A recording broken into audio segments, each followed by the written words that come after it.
You are listening to the Main Event Moto podcast. Time for episode number 160 of Main Event Moto. Chilling in the back cave with my man, producer Joe Exotic. What's up, Joe? Yeah. How you doing? I'm good to be here, Daniel. Hello, all you kittens. What does she say? She says, hey there, all you cool cats and kittens. Oh, God, I hate her. Hey there, you cool I hate her. kittens. So I'm going to call you producer Joe Exotic. Joe Exotic. I've had some kinky sex. I've done some drugs. Is that what he said, dude? Incredible. Hey, so we're pressed on the clock right now. I got Seth Rarick coming on, and it's we got to get to him real quick, Joe. So I want to give a huge shout out to the sponsors first. Fly Racing, Mika Metals, No Toil, EMT Racing, Viral Moto, Old Me Creations. Thank you guys so much for being a part of Main Event Moto.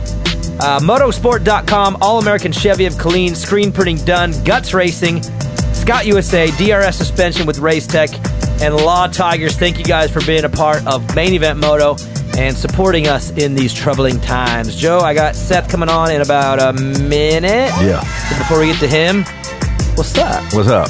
What you doing? Hey. Shit, man. Hey, we're here together. That's right, buddy. Together. Yep. My favorite Dallas Cowboys podcast, I have three of them. And they've been doing their podcasts remotely, like they're all at home. Biggities. It sucks so bad. Yeah. It's so bad. These podcasts are under the Cowboys' $1 trillion umbrella. Give these guys a budget, man. It sucks so bad. The quality, I mean, dude, last week I went on Main Show with you. I wasn't here. Sounded pristine. Sounded perfect because we use... Gorgeous. Don't give away our secrets. Oh, we have secrets. But now watch, Seth Rarick's going to sound like absolute doggy doo-doo when we get him on. He'll sound good. In spite of, or in, because of karma. But no, we're going to talk later. We're going to get Seth on first. Then we're going to talk, and then we have Vincent coming on to talk to us about... oh, boy. I don't even know. He's excited, though, and that's what scares me. He is excited, and I don't like that. So let's get Seth on. Well, let's take a quick break. We'll come back with Seth on because, dude, the technology's hard for me right now, Joe. So press the button, take a break. We'll come back. Main Event Moto. There's a reason I run DRS suspension and Race Tech hard parts with Mika Metals chains, bars, and sprockets on Evans 65. First off, DRS suspension settings work everywhere. I haven't changed a clicker since I put them on. Maybe it's the internals from Race Tech that give it that extra something. American-made products with a 100% guarantee. You don't see that every day. Yeah, the DRS Race Tech combo works for me. And what can I say about Mika? First off, they've been with us since the beginning. The quality of their bars is top of the line, and Mika is the only chain and sprocket combo I run. Motoheads, get with the program. It's DRS suspension, Race Tech, Mika Metals. Say it again. It's DRS suspension, Race Tech, Mika Metals. Is that good, Joe? Yeah. I love when NorCal companies take the world by storm. Guts Racing seat covers and no-toil filters are made right here at home, but their products travel the country and world on some of the baddest dudes' bikes in pro racing. Who runs Guts? Too many factory teams to list, Joe. Who runs No Toil? Well, it's the only filter Chad Reed will run. Guts and No Toil make only the best. So visit gutsracing.com and notoil.com and step up your game, Motoheads. Look good? Check. Protection? Check. Fly Racing has had the gear game on lock for years, but the Formula helmet has taken Fly to another level. They didn't just make a high-quality helmet, they redefined the standard for the most important piece of safety equipment on a rider's body. Use your head and protect your head. Run the Fly Formula helmet. Then cover the rest of your body in Fly's Evolution and Kinetic gear lines. Easy decision.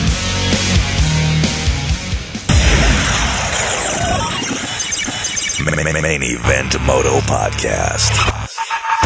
And we are back, and joining us now on Main Event Moto for the second time. Have you come on? You come on here before, right?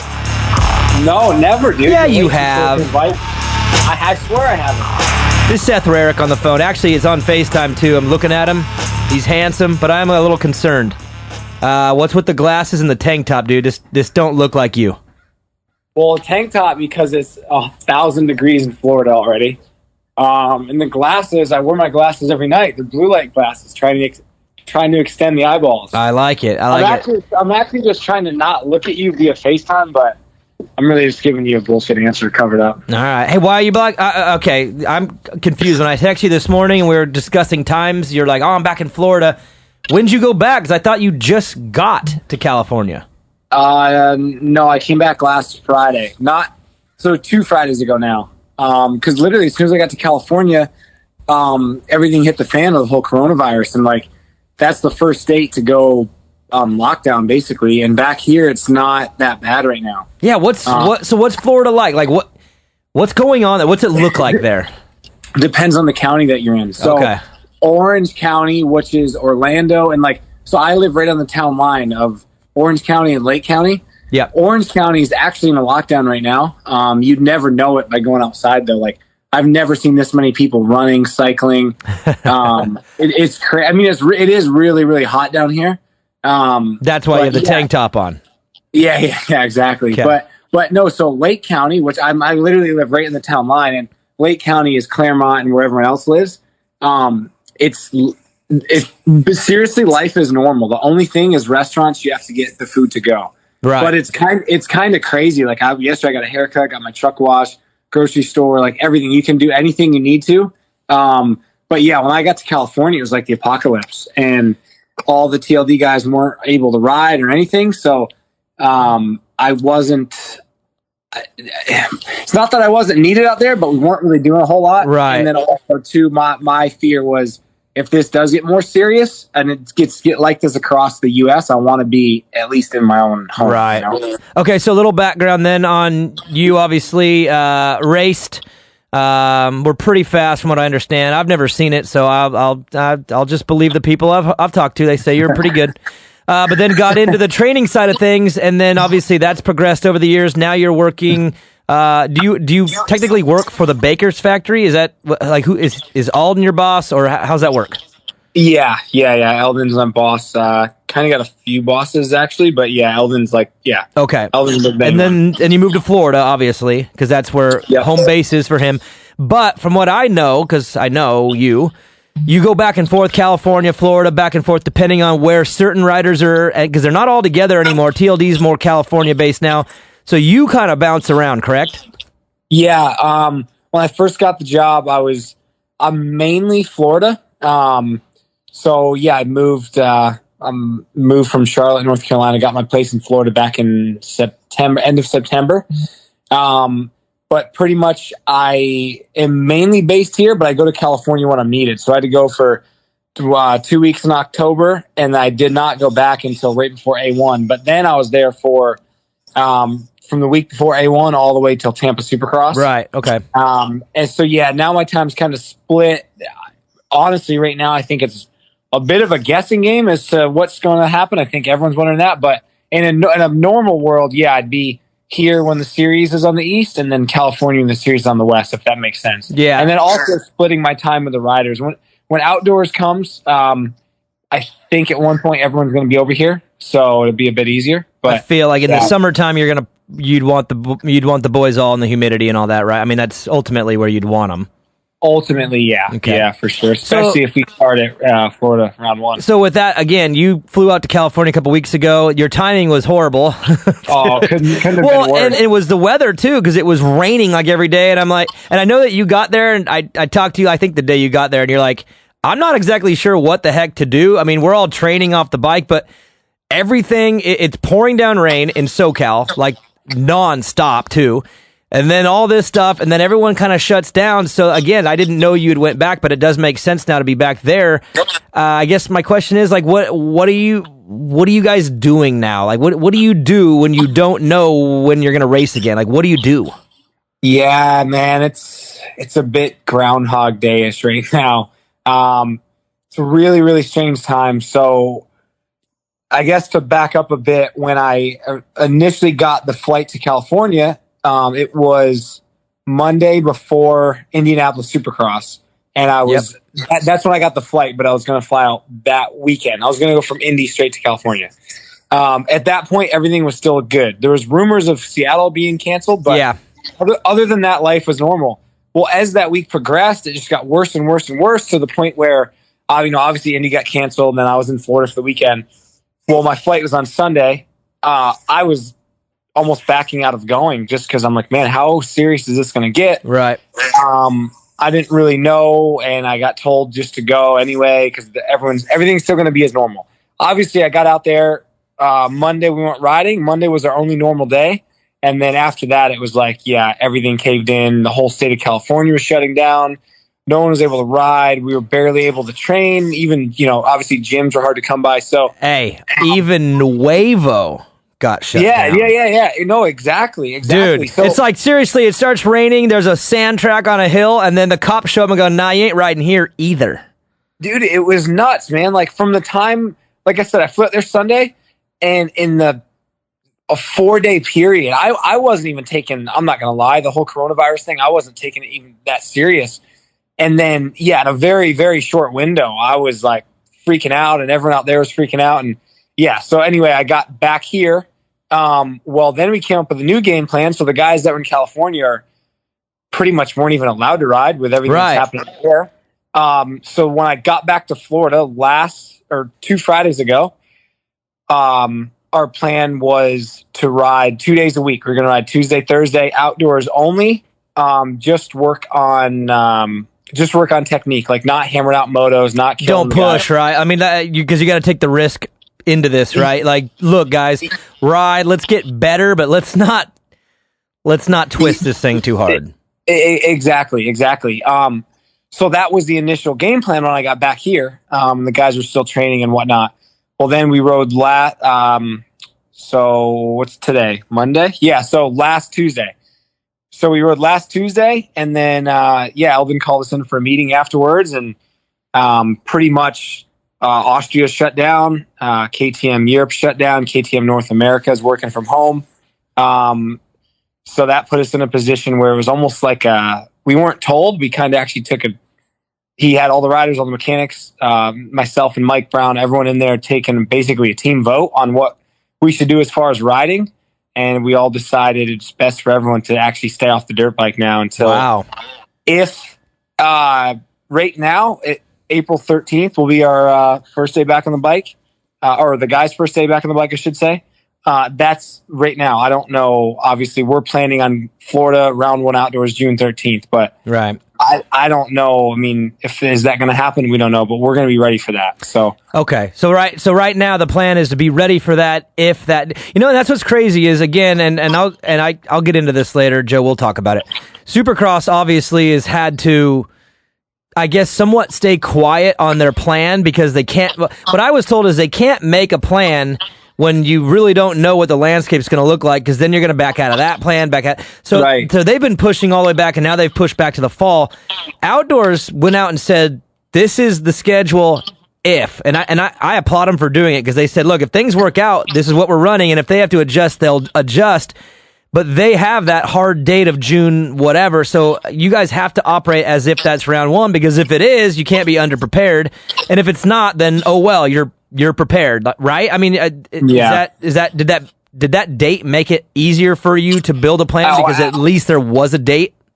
Yeah, absolutely. Yeah. I mean, there was I'd say a 4 or 5 day period there from when I was in California to where I got back here through the weekend until last Tuesday when we rode. That 5-day period was the hardest because we were completely in limbo. We didn't know if we were going to race Supercross, race outdoors, not race at all. We had no idea what to do. So not knowing was the worst of all. So even though now we, I guess, still don't really know, we have a goal. Yeah, there's at least a hope. And just even for the riders too. Like, I'm the type of person. I'm sure you're the same way. Anyone is pretty goal orientated. Yeah. So when there's not a goal behind what you're doing, it's like everyone's really lost, and you can almost see it in the guys' eyes that when we were riding last Tuesday, they're like, dude, what are we doing? It's like, come on, Zacho, push. And he's like, well, I don't know if he's even back, but as I'm just using him as an example. Come on, you gotta push. And he's like, for what? Yeah. Like, what am I pushing for? What am I getting ready for? Am I trying to push deep into a moto, sprint lap? I don't even know if I'm riding and racing. So I get that part. But okay, so say you guys are now off the bike. You still, I know, you're pretty intense with just the way you approach training yourself. So I have to imagine you guys have some off-the-bike program to just keep... These guys can't just all go to complete shit over the course of a couple weeks. So no, how hard do you push? Where's the balance there? Surprisingly, actually not that hard right now. this is I don't want to say off season. That's not the word, but kind of. Okay, because in a real off season, riders do their thing. They go on cruises. Yeah. Things happen on cruises. They get stuck out at sea an extra couple of days. They party an extra couple of days, right?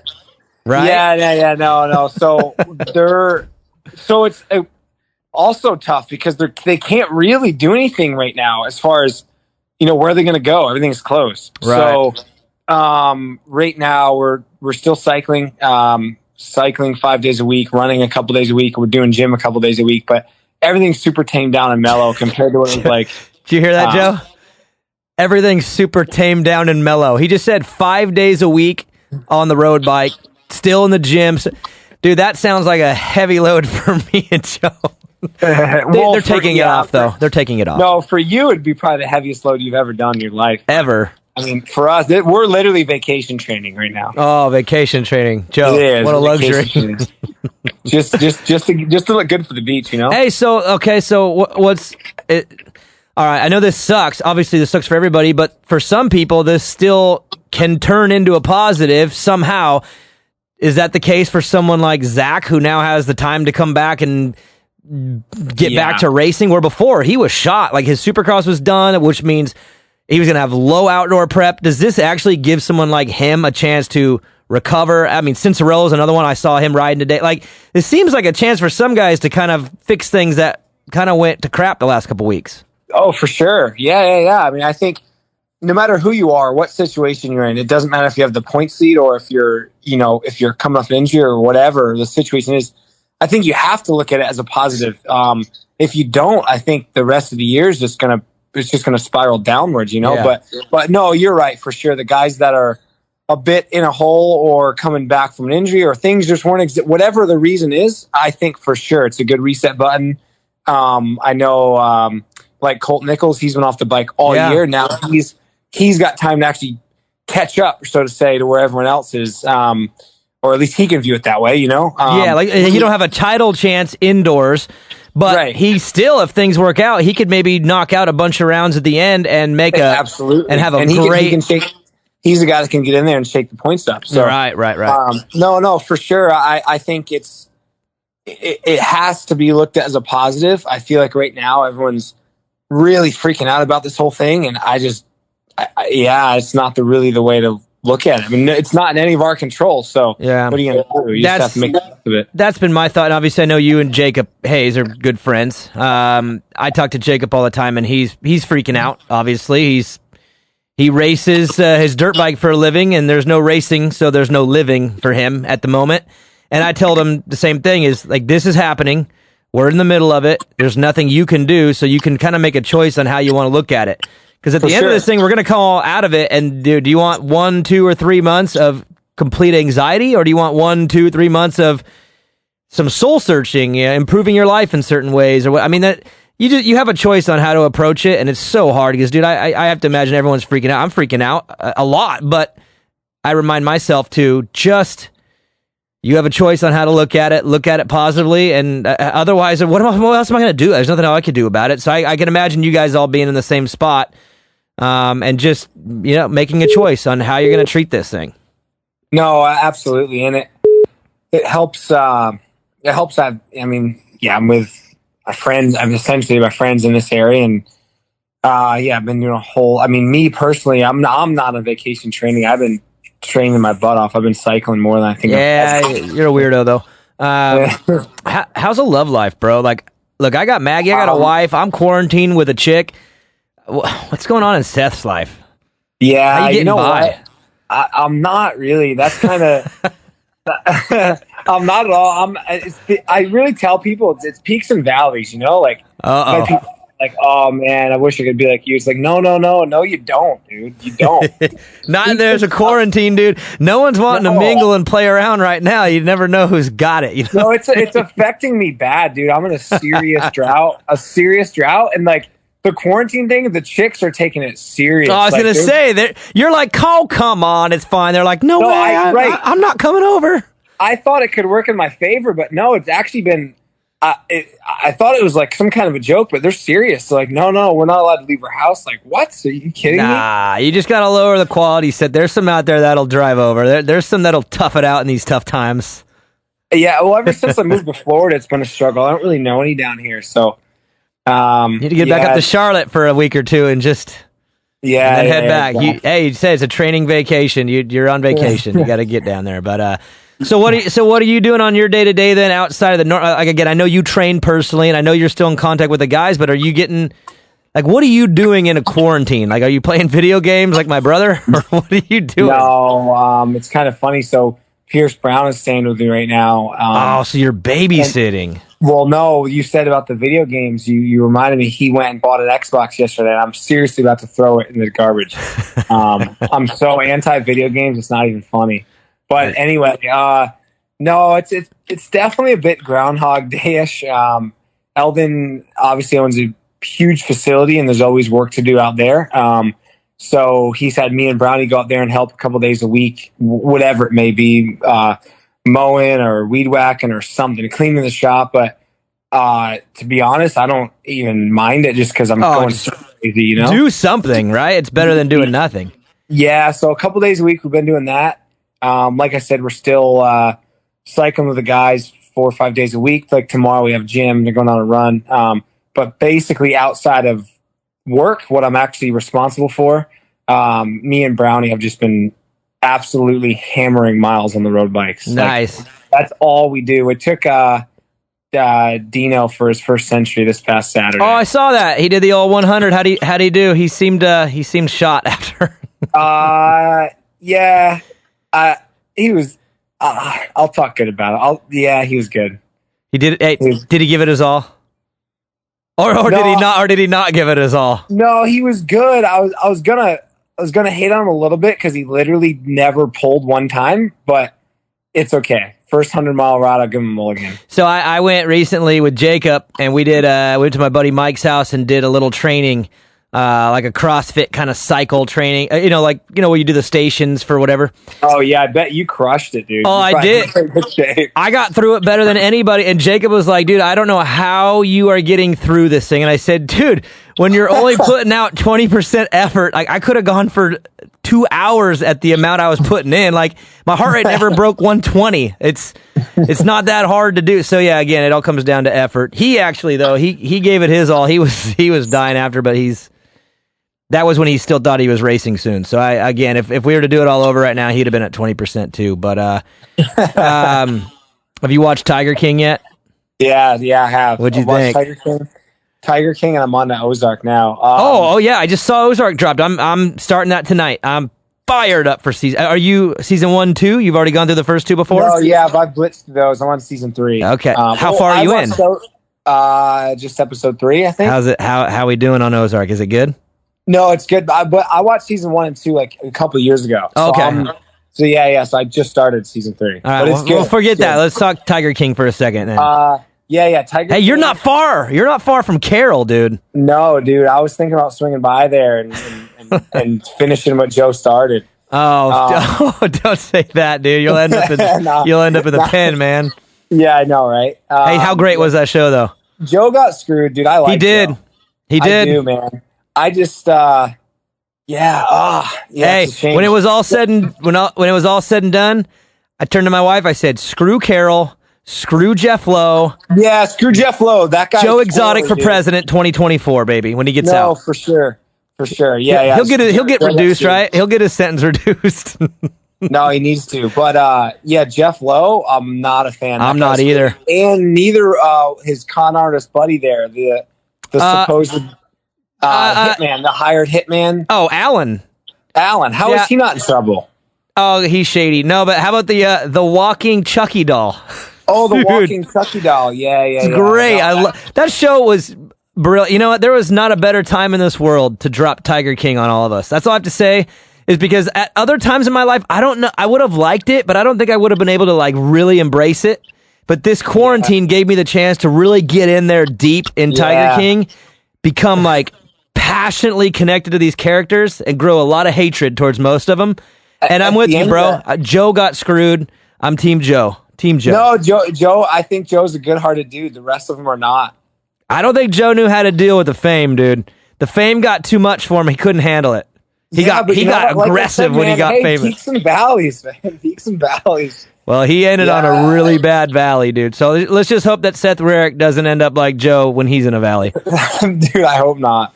I hope not. Well, thanks for coming on, bro. Good to see you. You're looking great. The tank top, I feel like, I don't know. I feel like tank tops are long gone, out of style. I don't care about the weather. It don't look right. The glasses are cool. Not let that in Florida. slide. Well, dude, you're in Florida. It don't matter what you wear. You're screwed either way. But last question: how's that biggity Cooper Webb doing? Oh, dude, he's doing better than all of us. He's on the beach. He's got some beach house for the week over in, I don't know, by Tampa or something. Wow. Yeah, he's enjoying it, dude. He's doing better than all of us. The quarantine ain't bothering him. No, it's not. Hey, he texted me the other day. Hey, bro, what's the Supercross schedule? And I'm like, what do you mean? Like, what do you mean? What's the schedule? He's like, well, when's the race? Or the race is? And I said, I don't know, in the fall maybe. He threw out his wedding date. He's like, you think they're gonna run on this date? And I'm like, dude, you're talking to the wrong guy if you think that I actually know when the races are gonna be. I have no idea. And as far as your wedding date goes, there's a lot of other concerns out there in the world, bro, than your wedding date. Yeah, that's a big concern. He's tripping about that. And so the funny thing is, hey, he sent Jacob a invite to the wedding. So I got his home address on the return envelope, and I'm waiting. If he runs his mouth one more time, I'm dropping that address on social, and everyone will know where he lives, and you can go visit Cooper Webb while he's in quarantine. And in fact, if you want to do it this week, he's not at his house. He's at the beach. So his house is wide open. Just get in there and get what you need. There. The pool in the backyard's looking nice. Yeah, steal all his second and third place trophies from this year. All right, Seth. Good talk, bro, and hope all is well out there. I'll talk to you soon, man. All right, sounds good, DB. Later, brother. Main event moto. If you're a true Motohead, then motosport.com is your only choice when it comes to OEM or aftermarket parts for your bike. And when it comes to servicing your bike or giving it the punch you need to perform, it's EMT Racing. With motosport.com, you can get everything you need for your bike with great pricing and ridiculous speed on shipping. And with EMT, it's simple. Take your bike to the experts. 2020 is the year EMT takes over the performance world. If you don't know, now you know. Your Bat Bros choose motosport.com and EMT Racing, and you should too. Motoheads, do you want to stand out on and off the track? Make sure to check out Viral Moto for your jersey lettering and apparel needs. That's viralmoto.com. Because having a blank jersey is about as bad as Vincent's golf game. And when it's time to get a screen printing project done for your business or personal use, you have one choice. It's screenprintingdone.com. Neil is the man. You know those Main Event Moto sweatshirts you're wearing? Yeah, Neil at Screen Printing Done did those. You know that sick new Viral Moto shirt you're wearing? Yeah, Neil did those too. We like to look good. That's why we choose Viral Moto and ScreenPrintingDone.com. All American Chevrolet in Killeen, Texas is a proud supporter of Main Event Moto and invites all the Moto heads to experience the difference for all of your Chevy sales and service needs. Mention Main Event Moto and get 50% off your next oil change and a front end alignment at no charge. Remember, whether you're hauling your bikes to the weekend track, trail, or race, or commuting to the job that pays for your moto habit, we have the truck to get you there in style. Visit us online anytime at ChevyKilleen.com. That's all American Chevrolet of Killeen. Chevy, find new roads. Main Event Moto Podcast. Ooh-wee. Ooh-wee is right, Joe. So, what do you call Racer X? Are they our partners? Are they our cousins? Like, what do we officially call them? They're our partners. Partners, okay. Yeah. Our heterosexual life partners. Our partners, dude, they're on the gas. They're a news organization-ish, media. I don't know what you call it exactly when you're in this sport, but media, news, whatever. But they're all over it, of course. I talked to Weege last week. They're looking for new content. They're doing creative things. Weege called a video game race as the play-by-play, which was pretty funny. They're reviewing old races. They're doing their part, right? Which I got to applaud them, because if you're an organization like them and your job is to bring news from the sport, and the sport is literally on hold, you just heard from Seth, like their guys aren't even riding. How do you survive if you're Racer X? Well, you reach out, you talk to people, you deliver content, whatever. Well, they did an interview with Dave Prater today. Dave Prater is the main dude at Feld who pretty much runs Supercross. I guess he would be your, what do you call that? It's not the CEO, but if the Supercross was his own thing, he would be the general manager, CEO. He's the top of the pyramid. And Racer X did an interview with Dave. Today I got an email from Racer X. I get updates from them, and it said interview with Dave Prater. And I read the interview, and I gotta say, it was a great interview. Not only from the answering side, because Dave laid it out pretty well. But props to Weege, too. Weege asked all the questions that we all want to know. Like, how is this going to work? Why won't this work? Why will... he really, really went and asked the questions that we all want to know. And there's one thing for us to all speculate, and we heard this and heard that and heard this, but it's good to hear from Dave now officially. And if you go over to Racer X, you can actually read that interview and get more information, the information you've all been craving, pretty much. Does that make sense? Yep. And again, just so I can give it to you briefly... everything's moved to the fall, obviously. They are in contact with venues and dates, trying to see what we can pin down. But they're also still on hold because we're waiting to see what happens in the country. Obviously, that all happens first. But if you go to the Racer X and read the interview, you get all the information. I don't want to have to. I'm not going to re-say it all. Just go there, read it. It's really, really good, and gives you a better idea and more perspective on what is going on right now and what we're trying to do with this sport. Before we get Vincent on, though, Joe, I just want to talk to you about life. How's your week been? What's your thoughts on everything this week? Oh, it's been good, dude. Just laying low, Yeah, but you always lay low, kind of. Yeah, that's why it's been great. It's been great for me. So it's the same. It's been fantastic. What are you doing differently in life? I'm just curious of what has changed for your life, other than I know, again, work, you're more... The only thing that's changed for me is Ashley's here more. How's that going? It's going great. She's fantastic. I woke up yesterday morning with a Bloody Mary. She just brought me... Yeah, brought me a big old Bloody Mary with celery and bacon in it and lime. And yeah, it was great.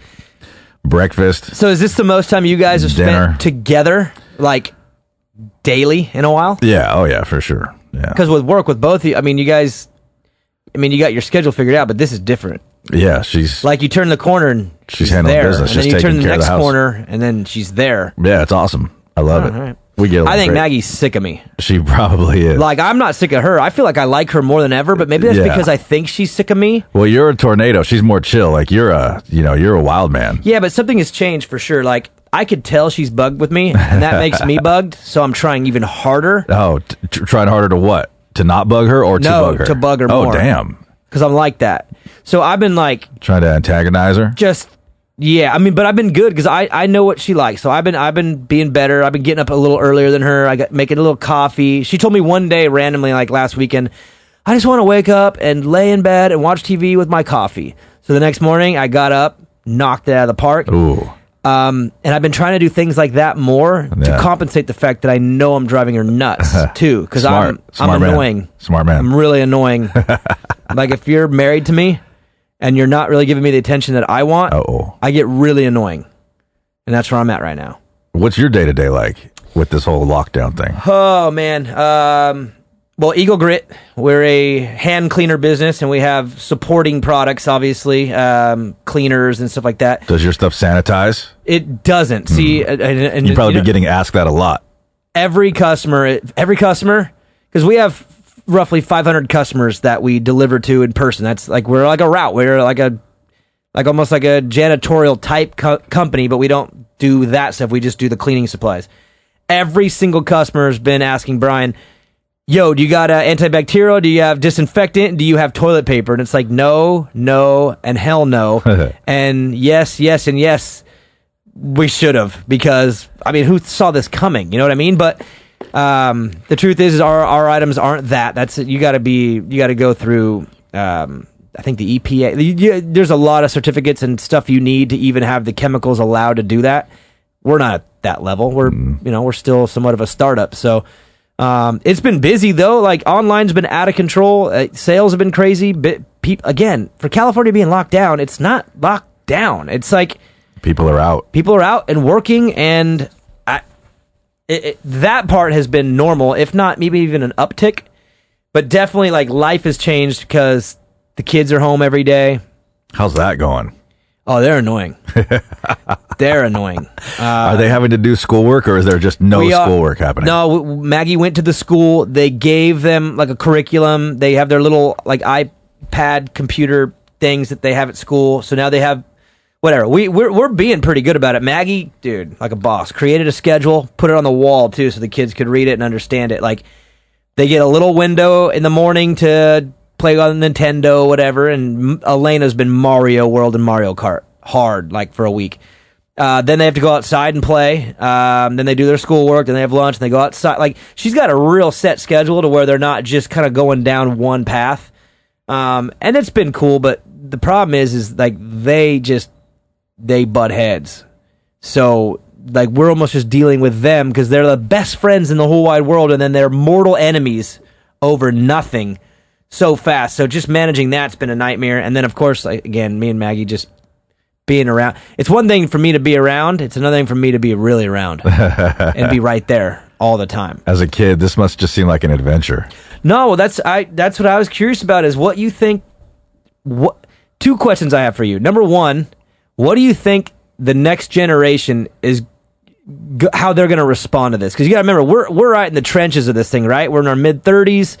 We're at that point in life where we're grinding, we're cranking it, we're doing what we can to survive, we're making a living for ourselves, so we're handling it our way. But what about high school kids, junior high, little, like even my kid? Like, what do you think they're going to think? They're going through a crazy time that we've never got. We haven't, other than 9/11, which for us I think was dramatic that day, but you and I did not feel the physical and emotional effects of that all the way. You know what I mean? Mm-hmm. We didn't go to Afghanistan. We didn't, we're not from New York City. So that kind of all happened on TV more than anything. This is like gnarly, and they're going through that. They are literally stuck at home right now on a somewhat quarantine, no school, the world's shutting down. Like there's a whole generation that is going through something gnarly, and I'm just curious how they're going to process it. You know what I mean? Right. They'll probably be a lot more aware of washing their hands, making sure what they're touching is clean. They'll probably just develop those habits naturally because of all of this and everything that they're hearing. Are your kids paying attention to that more, like washing their hands? We're making them more. Yeah. So maybe do they know why? Are they aware of it? Yeah. Evan thinks it's stupid. The coronavirus is mainly because Club Moto, a track in Livermore, is shut down because of the county it's in, and we were going to go one day, and we couldn't, like, because of this, and he says coronavirus is stupid now because of that. So I don't think he really understands the severity of the situation, but we've been better. So I think we're like getting on them more about, hey, wash your hands, like before dinner. Like normally we just kind of we run a little loose, and now we're like, hey, wash your hands. Back in the house, wash your hands. Go outside, like they 10 times more washing of the hands than normal. That's good. And their face and everything. And it's good. It's better that way than I've heard other people's kids who like hear different information on the news or on the radio. They're getting like really scared, and they hear these stories of all the deaths, and they think they're gonna die. They think mommy and daddy's gonna die, and like they're having some kids are having some tough times with the information. There's a lot of facts going around in our house, and my kids are well aware of my beliefs on this whole thing. What facts are going on around your house? I don't even want to talk about it. Come on, save that for another show, Joe. I don't really want to get too into the coronavirus and my thoughts on it, because I'm just going to get pissed. I'll start breaking. No, I agree. Plus, trust me, we do it way too much on the main show. I know. It's every episode. But my other question for you, though, before we get Vincent on, who just texted and said he's good to go. What do you think the world looks like after this? I mean, regardless of how you feel politically or your ideology on life and government, whatever, no matter what, this is going to look different after. The economy, they're projecting, which again is a projection, that this is going to be worse than the Great Depression, 30-something% unemployment, which I'm not going to sit here and argue. Like, do you see the numbers that came in last week? Oh, man. This is, and now they're saying their standard for what did Trump call it? Your not stay at home order, the social distancing order, just the recommendations. He's got his recommendations out now till April 30th. Some of the states are already coming out and saying June 1st. Oh man, Virginia, June 1st, statewide. And I just, you can't help but look at this and see that everything's going to be different. on the backside of this. It's not going to be the same. Oh, we're good now. Okay, let's all go back to work. Like, whatever the money you have in your account is not going to be worth the same when this is all done. The cost of things aren't going to be the same. Everything is dramatically changing. And whether you said it, whether it's a pandemic or a plandemic, either one, it doesn't matter. The end result is the world's going to look different. And I'm just like, that's where my focus has been, is like, what is the world going to look like when we're on the backside of this? It's not going to be the same. You can't shake up the system that much without it looking different. What do you think? I think it'll definitely look different, but I think we'll be surprised how quickly it snaps back. You think so? I think so, yeah. I hope so, man. I feel like my feelings are getting doomier and gloomier every day. And I don't know why that is. I don't know if that's because I've been so locked in over the last couple of weeks and I'm hearing so many conflicting theories and ideas. It's almost like maybe I've taken in too much information and now I'm starting to get spooked too, because it's just, you hear positivity and then the next day you hear that the governor of Virginia is shutting the state down for 2 months. Like, dude, that is not normal. Like, that's never happened. Mm-hmm. Like, we're in uncharted territories, and I feel like collectively, I think people are smart individually, but I think collectively that we're all kind of stupid. And I think collectively as a society and as a race, I think we're going mad. I honestly think that, and I'm just getting nervous. That's all. Yeah, for sure. I mean, don't get me wrong, it'll take time, but just like in 08, it took some time to climb out of that, but then we did, and we reached heights that we hadn't seen before. And so it'll take some time, but we'll bounce back. We'll be there. Hopefully we fix some of these supply chain issues, if you know what I mean. Read between the lines. Yeah. And then we can get back to doing some real shit. Yeah, I agree. And then red, white, and blue shit. You know what I mean? Yeah, I agree. Again, I don't want to go down the rabbit hole. Save that for tomorrow. You want to get Vincent on now? He's ready to go. All right, let's take a break. We'll get him back on because this whole phone thing, I'm stupid. Let's take a break. Motoheads, we ride with Law Tigers, the lawyers who ride. Visit lawtigers.com or call 1-800-LAW-TIGERS for more information. The Law Tigers watch over their own, and with Law Tigers, you'll never ride alone. And now, our weekly Law Tigers update. What up, man? Vincenzo. What's going on? How you feeling, dude? Are you still in quarantine, or are you out yet? I'm in quarantine. All right. What's going on? You're on FaceTime. What's the house look like? What's the kids doing? What's my nephews up to? You want to see him? Yeah. Say hi. Boys, it's Uncle Daniel. Hey. What's up, Gio? What's up? What's up, Ollie? Hi. Hi. Hey, Ari. So wait, are we doing it now or what? Yeah, we're recording, dummy. You're on. This is better audio. So what up? Oh, it's better audio to FaceTime? Yeah. All Joe, right, I let the secret out of the bag. Hey, so what's up, dude? Well, first off, Phil, Joe, and I, and everybody, all the Motoheads in on what happened with you, because I kind of teased it last show, and I know you had to go home, and you're sent home from work because you're a icky person. That's what I heard. Well, so before the hospital started making special isolation precautions for patients that have the coronavirus, which has been changing over time just based on what they're learning, I think it was like at the beginning of March, I x-rayed a patient that was just ruling out the flu or pneumonia or anything like that. So I went in there, no mask, nothing, just there was no precautions on this patient. And maybe about 12 days later, it was like March 12th or so, it was a Saturday or Friday, I started getting just like a basic, what you would think an upper respiratory infection. Nothing that I would call the doctor for. So something you would normally just, damn it, and write it out. Like, no biggie. Yeah, I mean, I would say the worst part was maybe the first day I had a little bit of body aches, but I was at work. So maybe I was thinking, I'm just kind of sore. Just didn't feel very well. Nothing gnarly. I would never call the doctor. That's what I'm saying. So, okay. So the next day I'm like, you know what? Everyone's freaking out because I lost my voice. You could tell that it was all kind of upper. It was like pharyngitis, you know? So I call in sick just to just to make sure that no one's like being weird with me, and it's like, oh, you might have the coronavirus because you sneeze and everyone thinks you're gonna spread it or something.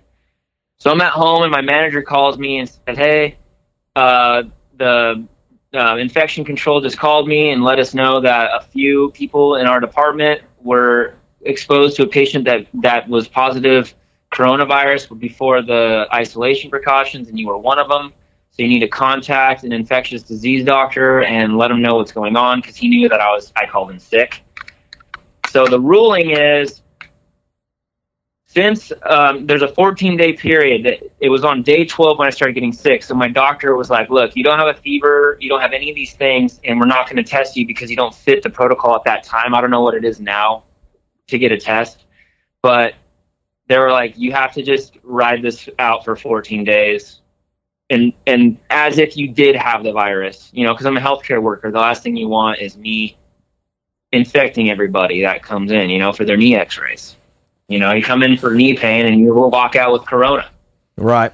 And how did you do with that? Because I already know that you are the most OCD, clean freak, paranoid person I know. How did you take that phone call? I was kind of pissed because I've already kind of complained about this. I don't know if any healthcare workers, this is probably general, nationwide, countrywide, whatever. But for someone that has the flu or any of that stuff, there isn't much precautions. You have this infectious virus, influenza, and we're supposed to go in these rooms and we don't clean the machines down. You don't have to wear a mask unless they say droplet precaution, which is half the time. And then here comes the coronavirus, and you have to wear an N95 mask. You have to leave your machine out for a while. You have to clean it down. You have to leave it for. You have to put all these coverings on, full body masks, full body gowns and shit. And it's like, dude, why aren't we doing that for these other viruses? Okay, so you're not saying why the hell do we have to do this for coronavirus? You're saying the flu, which kills 30,000 people a year in this country. We don't even give a rat's ass about that one. We go right in there and don't even know who's got the flu. They're breathing on things. They're sitting on things, and you're just doing your job every day with the flu. Is that what you're? And then you got to think too. When we go in there and X-ray someone, and we don't even wipe this machine down because there's no precautions, then the next guy goes and grabs it and goes and does another X-ray on a patient in the ICU that might be immunodepressed, and then boom, they get a nosocomial infection, and that's kind of how the stuff spreads. Right. We were just talking about how hopefully on the back end of this, just maybe the next generation of human beings will be a little cleaner. In fact, that's a question I had. Ooh, glass of wine this early? Dude, this is my second glass. Oh boy. Uh-oh, Joe. We were running out of time. Ooh. What up, Joe, baby? Hey, real quick question for both of you guys then. I just heard on a podcast a couple days ago of a guy who was just being kind of loose and funny. He goes, I was thinking about it, but why do we shake hands? Like, where'd that start? Why do we walk up and shake hands? To make sure you weren't armed. Is that where that came from? Mm-hmm. You don't have a weapon. Wow. Do you plan on... I might not shake anyone's hand ever again. I never do. I already don't. Hey, Vince, I fist bump people. Vinny, I ain't touching your nasty ass hand. Vinny, can you hear me? Yeah, Joe? Did you know the answer to that handshaking question because you just watched Contagion? No, I have not watched that movie. You just knew that was the reason we shake hands? Joe, he's the most OCD, clean freak, germaphobe on the planet. He wrote that fact. Because they mentioned it in the movie, and I just learned that as well. The other day. Yeah. Matt Damon! Yeah, I don't know. I might never shake another hand again, Joe. No, ever. It was from like a war or something, right? And like that was one of the things to make sure you didn't have like a weapon on you or something. Mm. Yeah, it was just a way to say like it's all good. Like, hey, shake my hand and prove you ain't got a Glock in your hand, buddy. We should just start bowing. Everybody just bow to everybody, and you think that's bad? The handshake. How about the cheek kissing? Oh my God, it's disgusting. I'm here for that. Anyways, all right. Here's a cheek you can kiss right here. Vince, stop it, Joe. Yeah, look at that tattoo, dude.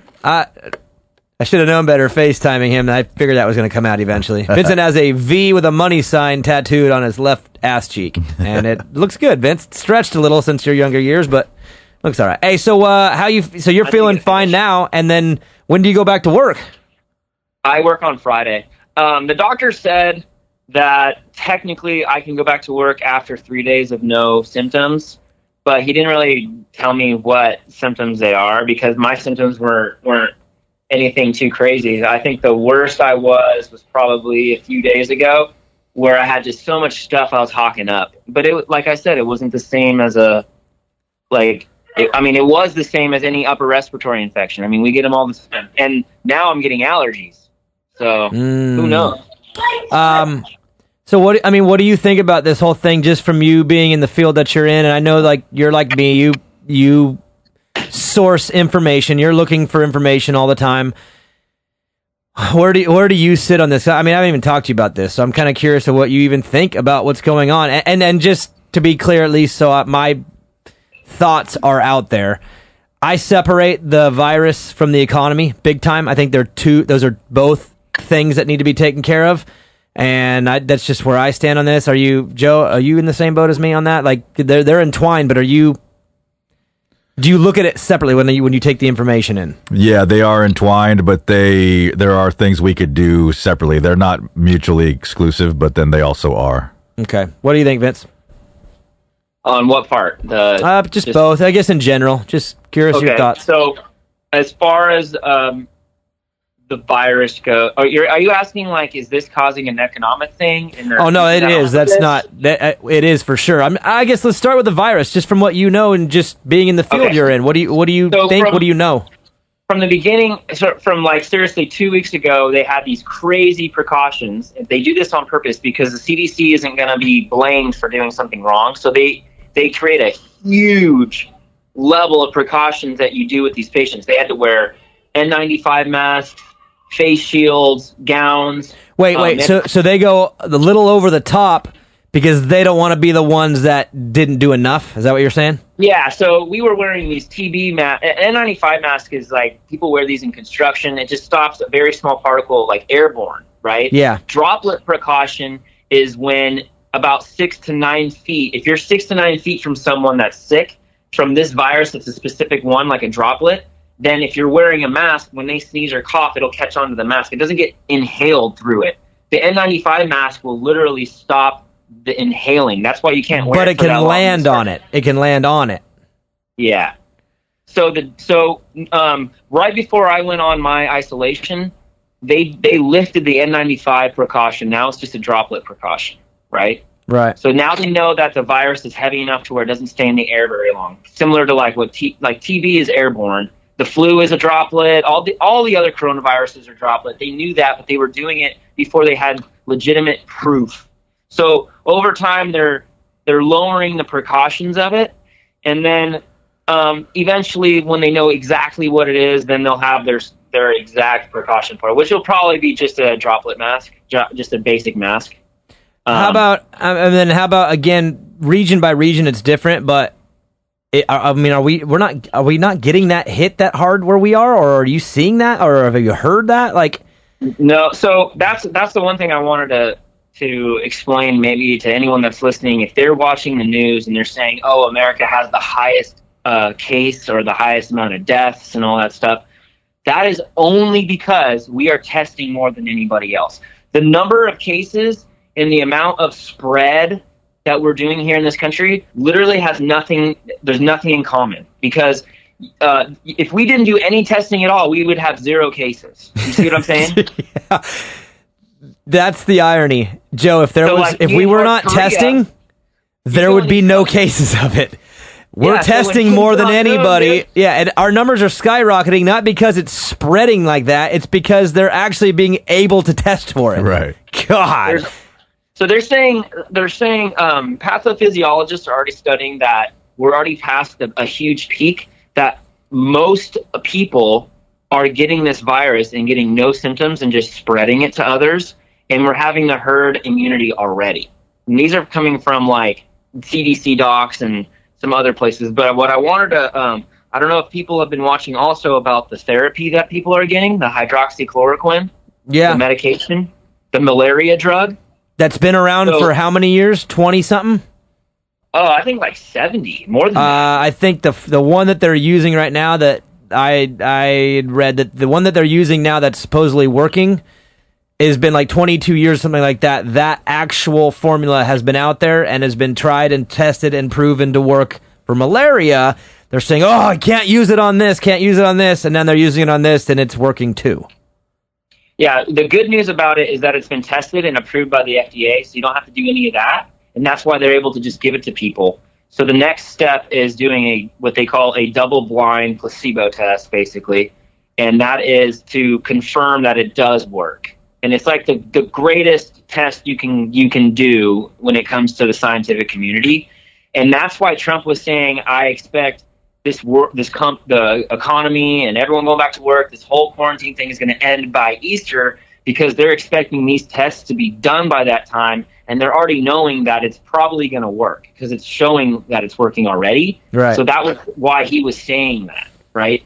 But he can't say it until it's proven, because if he says anything and anything's wrong, dude, the media's going to eat him up. Yeah, well, I mean, that's going to happen no matter what anyway, but I know what you're saying, Joe. If you come out and just say it's going to work, and it doesn't, you're done for. It's like you have to walk the finest line of being positive and inspiring and giving confidence, but you can't open your mouth all the way because they are looking for any chance to stick their and your foot in his mouth, but whatever. But speaking from a non-political point, though, if this drug proves from this test that it does work, then everything's going back to normal the second that's proven. Because if you get the virus, you're just going to take the medication, which is basically zinc. It's perfect. That's like the one thing I'm allergic to in this world is zinc. Great. You are? Yeah. Remember our band show in Hollywood when my face puffed up and this is like one of our... Are you sure, though? You should probably find out if you are allergic to it. Well, I'm... Anyways, this drug takes pretty zinc sure and puts it inside of your cell and stops the virus from replicating. So that's basically all it does. And again, I think one of the reasons why everyone panicked was because this strain was a little bit different than others. They didn't have the testing, and they didn't have the cure. They didn't have anything for this little bastard, and that's why everyone's freaking out. But again, like you said, there's the things that I'm hearing is that they are very, very close to figuring most of it all out, and once they do, they can like flip the switch and turn the virus part of this thing around very quickly. I guess my frustrations, Joe, and what I'm the most heated about is just what they're doing to the country and the economy. Because, dude, you can't shake a hornet's nest this hard without the hornets coming out. You know what I mean? And it's just like, it's so dramatic. And when I see the stupid-ass media say, we've passed Italy, go look at the population of Italy and then figure out which state of ours that matches up to. They're not the same as us. Don't let... And you can't compare apples to oranges because the level of testing is different. Not only the level of testing, but just even the DNA of different societies are different. Like in Italy, there are a lot of older people. They're one of the oldest populations in Europe. A lot of people live together. A lot of people are smokers. There's a lot of variables that make Italy like a hotbed. And then like right next door, I forget which one of this country it was, which is next door, was barely getting anything. And it's like, you see how that's each region is a little bit different. For me, I'm just pissed that they're treating the United States like it's one big thing. And yes, it is, but that's not how you approach something like this, where you shut the whole damn thing down. It just seems so stupid to me. That's just the strategy on this thing seems really, really bad. That's my thoughts. It's a scary virus, though. I mean, if it is what they're saying it is, there's some X-rays that we've been doing on patients where you can literally see their lungs like just filling up with fluid. It's crazy. You're kind of and just obviously don't want to get you in trouble, and you can't say all the way. And what is the age that you're seeing? Over 50 and up.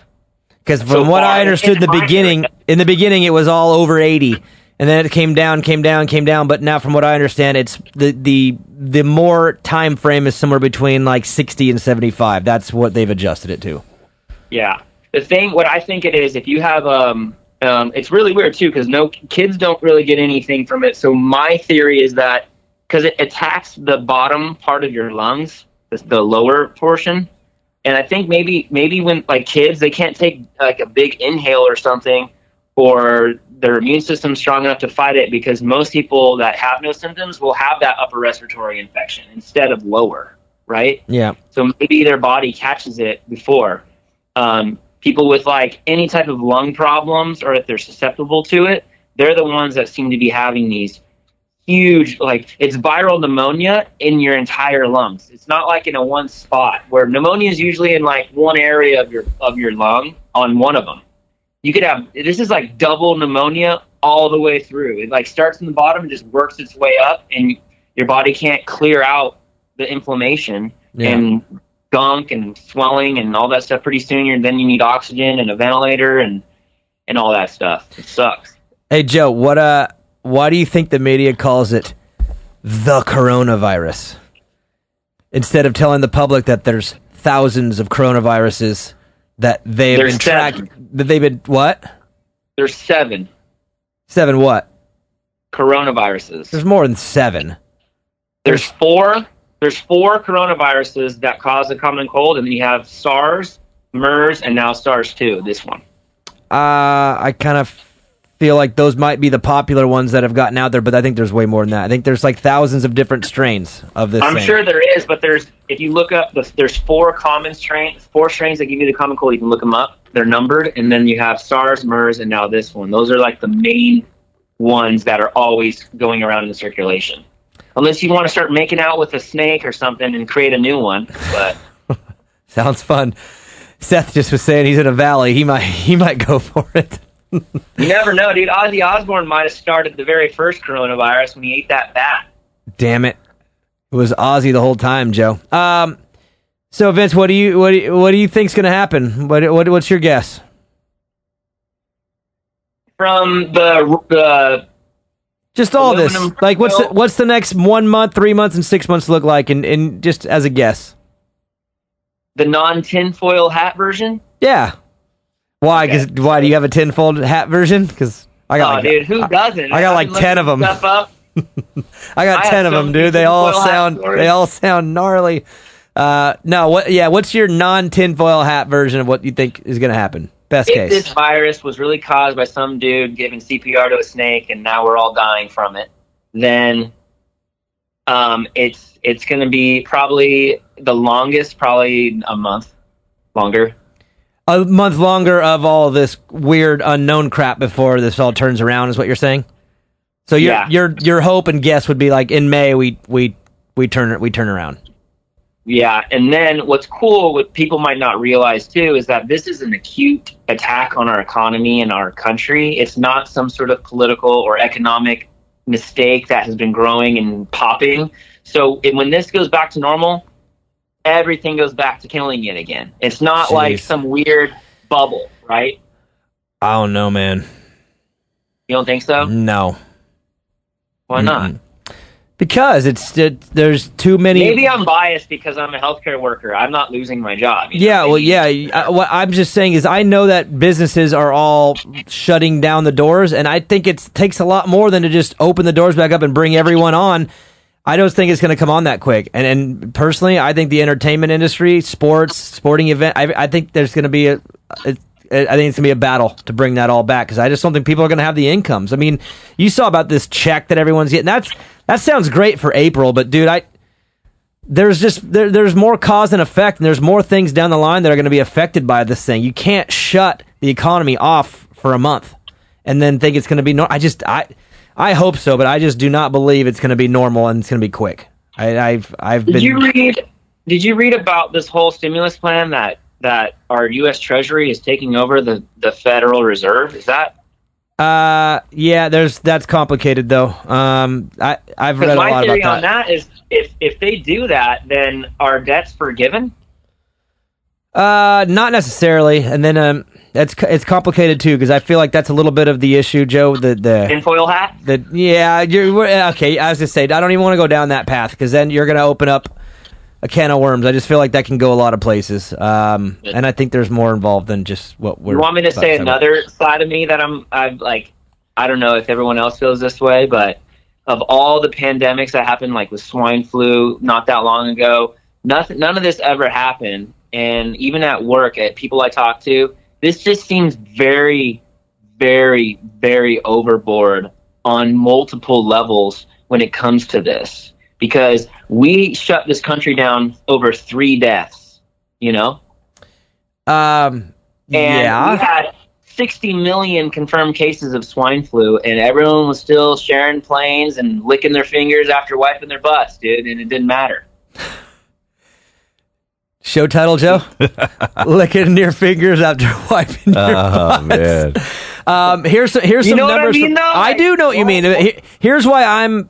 What was this like? It's either this virus came out of an accident or this was a deliberate biologic attack from China. Like that. What else is it? Well, it's one of the two probably. But here's Joe. I'm going to read you some numbers, and I want you to explain this one to me. Vincent just said we're pretty overboard on this thing. We're going pretty wild with how we react.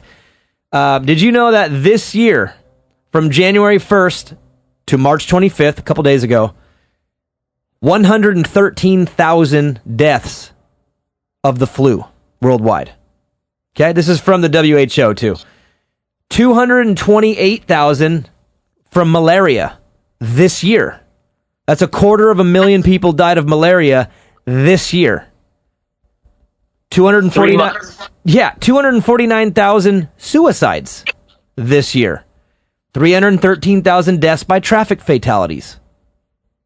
390 deaths by HIV and AIDS. That's from how many abortions? It's not on the list. That's on the WHO.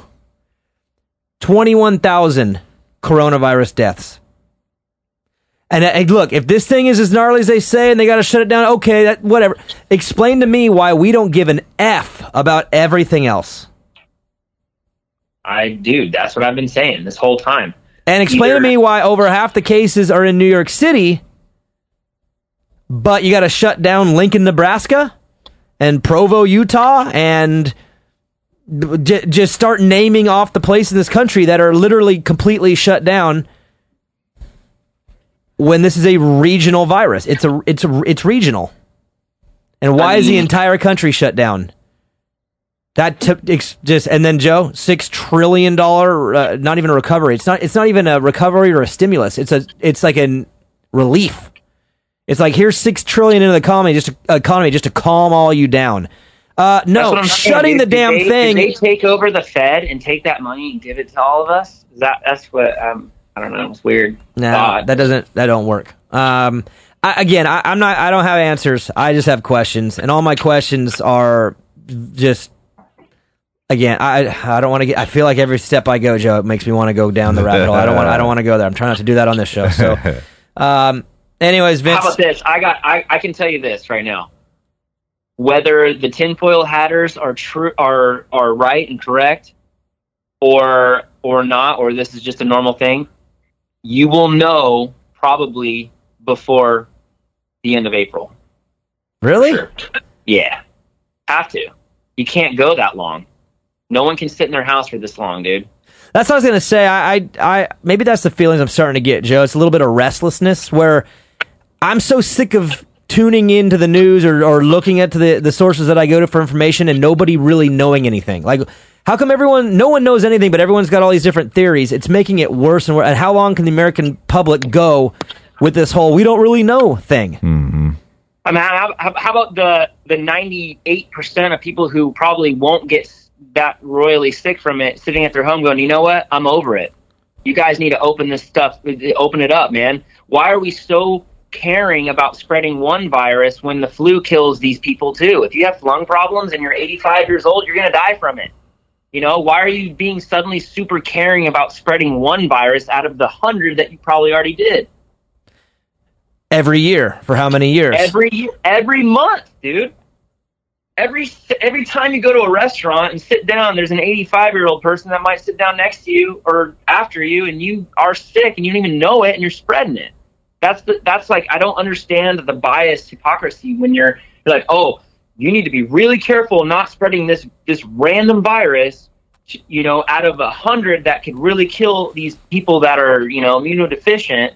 It's like, why just this one? And why are you shutting this country down just for this one? That's again, my whole frustration comes in the fact of the response. Why are we freaking out? I mean, I literally today, and I go back to my house, there's a guy walking around the block by himself. He's on the phone, and he's literally telling the person on his phone, I'm not leaving this neighborhood until this disease or this thing is passed. And I'm like, dude, what about the flu that is you get every year? You don't give a shit about that one, but this one, for whatever reason, this guy, I mean, what information does this one of 300 million people have that would make him think that way? We're all kind of moo cows, so we're all kind of doing the same thing. And when everybody shuts down and freaks out, that's where I have a hard time believing we're going to flip the switch back on, especially when you have a media who is going to get more and more angst is building in the media between the two sides, and that's only anywhere. You think the political crap that's been going on, little fragments here and there, is bad? Give it another week or two, and wait till you see how bad the two sides start going at each other. Because when one side wants to open up everything and the other side is going to say he's insensitive, and then he's going to come back and say that they're trashing him for the election. Dude, do you realize the shitstorm coming politically in the next few weeks? It's going to get worse every week because people are getting sick of this crap. They're sick of not knowing. They're sick of being told that nobody knows. And the tone changes every day. And people are going to get sick of it, especially when they're at home and they're restless, they have nothing to do, and then they look at their bank accounts because the bill's still got to be paid, but the money's not coming in. And don't give me this shit about this stimulus check or whatever. That's a Band-Aid. That is nothing. So that's why I think that you will know something. The truth will come out, or it'll end no matter what by May 1st, dude. There's no way.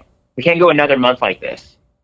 No. And then things can't. I get every day that goes on, it gets harder and harder to go back to normal. That's what I'm saying. But anyways, I don't want to talk about this anymore. I'm getting mad and frustrated, and I want to talk to Joe off the mic anyway. I got things I want to talk to him about. So, Vince, thanks for coming on. I'm glad you're doing okay. I do think it's just partially pretty hilarious, that you of all people got quarantined at home because you are a germaphobe, and I'm sure you're out of disinfectant at home, and I find that to be funny. I'm sorry. I know. The reason why, I don't know why you're surprised, because, I mean, working at a hospital, I have to constantly, I probably wash my hands 15 to 20 times a day, when I'm working there. So it's just part of me now to be super clean. And I mean, I've already taught my kids how to wash their hands for everything. So it's just part of me. I don't feel like I'm a germaphobe. I just feel like other people aren't very hygienic when it comes. I mean, I don't understand how you can not wash your hands before you eat every time, no matter what. And it's not a weird thing. You should just always make sure your hands are clean before you start touching food. I lick my hands before I start eating. So start petting your cat. Your cat licks its own ass, and then you're I don't know. And then it licks its fur, and then you pet the fur. So now you're having spaghetti with cat shit ass in there, It's delicious. All right, Vince, I'll let you go. Enjoy your wine. I'll talk to you soon. Bye. Later. Oh, Joe. He's a wild man. He's not. He's a biggity. Anyways, yeah, again, I think we should just probably call the show. I don't want to get down. I don't want to go any more down this. I'll just get mad. I will say, though, I am extremely annoyed and frustrated by this whole thing. It went from like, this is annoying to, dude, I'm really getting pissed off about it because I just don't believe we're going to look the same after this. A lot of weird shit going on. There is, and it's frustrating too because I liked life. Life was cool. Life was hard. Life was a struggle. It was hard, but I liked it. And life kind of sucks a little bit right now. Not knowing, being I don't think we're not built that way. We'll get back to the struggle. Well, that's what I'm hoping. I'm hoping that you're right, and then we just get back to this thing and we come back stronger than we ever have been. But I don't think it's going to happen anytime soon. I don't think you could shake things up that much, and then it's just going to be normal.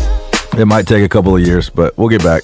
I hope so. Anyways, good show. Huge shout out to Fly Racing, Mika Metals, No Toil, EMT Racing, Viral Moto, Ole Me Creations, Motosport.com, All American Chevy of Killeen, Screen Printing Done, Guts Racing, Scott USA, DRS Suspension with Race Tech and Law Tigers. Thank you guys so much. This is episode number 160.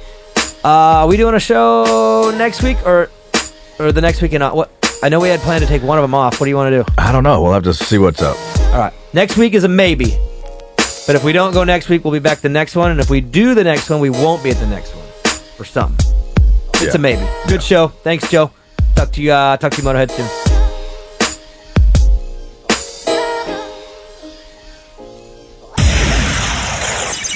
Main event motor. Screw it. You know it by now.